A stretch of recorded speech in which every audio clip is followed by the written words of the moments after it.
जमीन पर इंसानों से पहले अल्लाह की एक मखलूक रहती थी जिसे जन्नत कहा जाता है। जब जिन्नातों ने जमीन पर फसाद, खुराफात और गुनाह के काम बढ़ा दिए तो अल्लाह ताला ने फरिश्तों को हुक्म दिया कि इस फसाद को खत्म कर दिया जाए। अल्लाह के हुक्म से फरिश्तों ने जमीन पर मौजूद तमाम जिन्नातों को खत्म कर दिया, लेकिन उन्हीं में से एक जिन्न का बच्चा जमीन पर बच गया। वह अकेला था, डरा हुआ था और रो रहा था। उस बच्चे का नाम एजाजील था।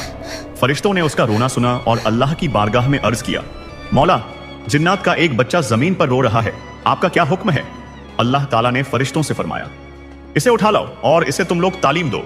फरिश्ते एजाजील को उठाकर अर्श पर ले आए और उसे इल्म व तालीम देना शुरू किया। जल्द ही इल्म के मैदान में एजाजील फरिश्तों से भी आगे निकल गया। यह देखकर फरिश्ते फिर अल्लाह की बारगाह में हाजिर हुए और अर्ज किया, मौला, यह तो हम लोगों से भी ज्यादा इल्म वाला हो गया है। यह सुनकर अल्लाह ताला ने फरिश्तों से फरमाया, अगर ऐसी बात है तो तुम इससे तालीम हासिल करो। एजाजील के लिए एक खूबसूरत झूला बनाया गया। वह उसी झूले पर बैठकर फरिश्तों को इल्म सिखाने लगा। एजाजील अब मुअल्लिम उल मलकूत यानी फरिश्तों का उस्ताद बन गया।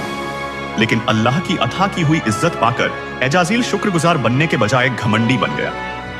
इसी दौरान अल्लाह ताला ने जमीन पर अपना खलीफा बनाने का फैसला किया।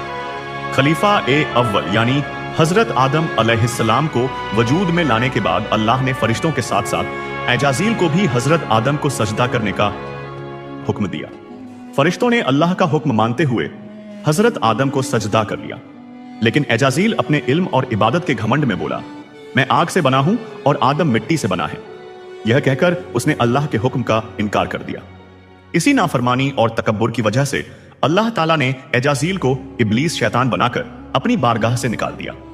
याद रखो, अर्श से फर्श तक जितने भी घमंडी हैं सब इब्लीस की जमात में होंगे। इसलिए अल्लाह का शुक्रगुजार बनो, क्योंकि हर अहंकारी का अंजाम बेहद खतरनाक होता है।